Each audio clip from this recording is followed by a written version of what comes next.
안녕하세요. 돌쇠 뉴스 시작합니다. 12일 CNN 재팬에 올라온 기사인데요. 제목은 현대기아차 한국연합 미국에서 사상 처음 자동차 판매 혼다 뛰어넘어입니다. 2021년 미국 자동차 판매량에서 사상 처음 현대기아차가 일본 혼다를 제쳤다는 소식인데요. 갖가지 이유를 대며 합리화해보지만 경계심을 보이며 불편한 기색을 드러내는 반응이군요. 통 크신 구독, 좋아요.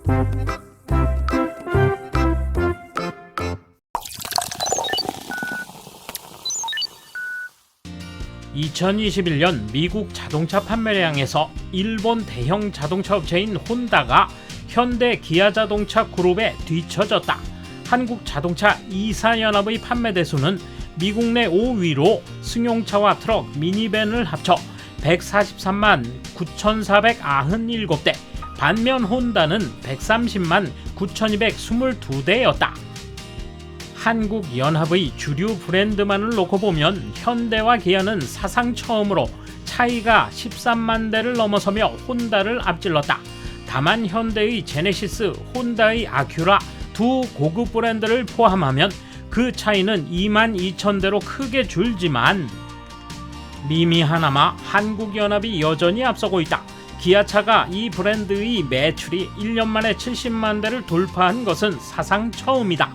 현대는 대형 고객 판매를 제외한 개인 세일즈에서 사상 최대를 기록, 자사의 시장 점유율이 80% 증가했다. 현대와 기아의 판매 대수는 2021년 각각 약 20% 증가세를 보인 반면 혼다는 8.2% 증가에 그쳤다. 판매 대수의 발표 때 혼다는 반도체 공급망 문제로 고심했던 것을 언급했지만 현대 기아도 마찬가지 곤란을 겪었다. 한 전문가는 반도체가 부족하면 공급에서 여유가 있는 브랜드가 승리를 거둔다고 말했다. 현대와 기아는 반도체 공급에 능한 것으로 보이는 데다 매력적인 제품을 선보이면서 혜택을 받았다고 그는 지적했다. 특히 SUV인 현대 팰리세이드와 기아 텔루라이드 모델이 큰 인기를 끌었다고 한다. 업계 애널리스트는 두 모델 모두 높은 가격에도 사랑을 받았으며 과거 소형 SUV로 더 잘 알려진 두 회사에 새로운 고객을 불러들였다고 말했다. 현대와 기아는 더 나아가 다른 회사들이 대거 철수한 시장 부문에 뛰어들고 있다. 두 회사 모두 기아 K5 및 현대 엘란트라 같은 세단차를 제공하는 한편 포드와 GM은 미국 시장에 내놓을 세단차를 생산하지 않았다. 또 현대와 기아라는 별개의 브랜드 전개가 혼다의 단일 브랜드에 비해 우위성을 가진다. 즉 고객은 모델과 판매점에 관해 보다 많은 선택지를 얻게 된다. 소형 세단이라면 혼다 시빅이나 현대 엘란트라, 기아 포르테를 선택할 수 있다. 소형 SUV도 마찬가지로 각 브랜드에서 선택지를 하나씩 제공할 경우 현대와 기아는 혼다보다 고객 유인 기회를 2배 얻는 셈이다. 두 개의 자동차 회사를 하나로 취급하는 것은 이상해 보이지만 현대와 기아는 밀접한 관계이고 모기업인 현대차는 기아에 대한 지배권을 갖고 있으며 두 회사는 자사의 여러 모델의 생산 공정을 다수 공유하고 있다.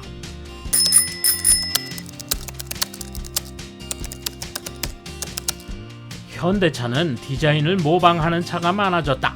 차에 관심이 없는 사람들이 보면 멋있고 값이 적당하니 구입차 후보에 들 것이다. 실제로 해외에선 현대차를 쉽게 볼 수 있다. 일본 메이커는 특히 브랜딩과 가격에서 한층 더 노력해야 한다. 다만 일본 시장에는 들어올 수 없을 것이다. 어쨌든 일본과 상대해서 높은 곳에 오르면 뭐든지 기뻐한다. 그걸 위한 숫자의 구성 따위는 보잘것없다. 반가운 마음은 알겠지만 요점은 재구매 고객이 얼마나 있는가죠.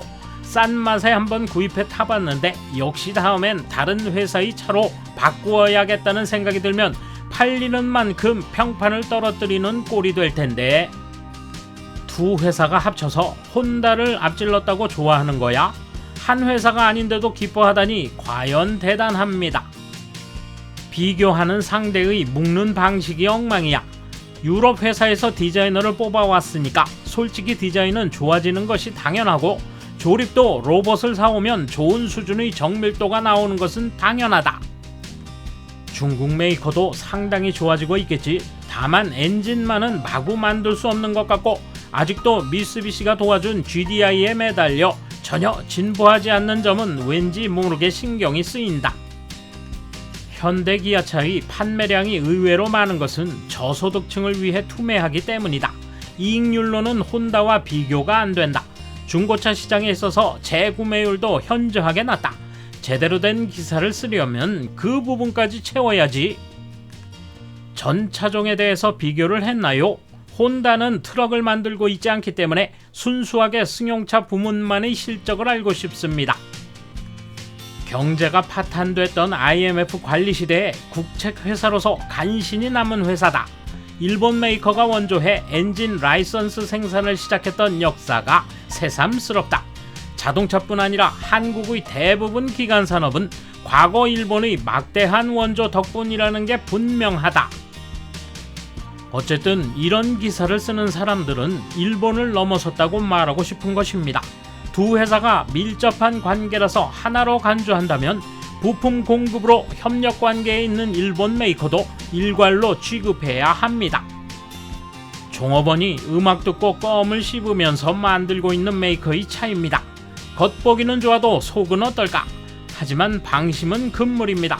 일본 메이커는 더 열심히 해야 합니다. 어이구, 한국의 자동차 2사 연합에 고급차 제네시스를 포함하지 않은 숫자로 혼다를 크게 앞질렀다는 표현인데 이건 이상하지. 고급차를 포함하지 않고 혼다의 큰 차이로 이겼다는 걸 보여주고 싶을 뿐이잖아. 그럼 현대와 기아도 따로 해서 숫자를 제시하라고. 과거에 일본 차도 엉망이라는 말을 들었습니다만 열심히 해서 여기까지 왔습니다. 가전이나 반도체처럼 언제까지나 주도권을 잡는다는 보증은 없습니다. 방심은 금물. 현대의 H마크는 혼다 마크를 아주 닮았다. 세세한 건 신경 안 쓰는 미국인 기질을 감안하면 차 고치러 혼다에 가져갔다가 혼다가 아니라 현대라는 말을 듣고 황당해야 할 것 같다. 개인적인 생각이다. 디자인에 대해서는 모르겠지만 결국 세일즈 능력이나 한순간의 할인 혜택 등으로 아마 한국이 이기고 있다고 본다. 여러 장면에서 한국이 좀 우위를 차지하는 때가 종종 있다. 어쩔 수 없다. 일본의 정치가도 경영자도 뒤떨어진 경우도 많다. 더 싼 쪽을 택한다는 건 미국은 인플레이션 중이라는 것이겠지요. 한국도 인플레이션이 일어나고 있으니 국산차가 더 잘 팔리게 되지 않을까요? 인플레이션에 강한 한국 기업 힘내세요. 한국 차는 일본 차보다도 격이 낮고 가격도 저렴하다. 그래서 사는 사람도 기대가 높지 않아 가격에 비해 좋게 평가받기도 한다. 그렇지만 일본 차도 특히 혼다는 디자인을 더 좋게 하지 않으면 국내외 모두에서 곤란할 것이다. 돌쇠 한마디. 별일 아닌 듯 치부하기도 하지만 경계의 눈초리도 느낄 수 있군요. 큰 전환기에 접어든 자동차 산업계에서 우리는 기회를 잡아 앞서 나갈 겁니다. 감사합니다. 돌쇠 물러갑니다. 이번 소식은 여기까지입니다. 시청해주셔서 감사합니다. 돌쇠처럼 우직하게, 만인처럼 화끈하게.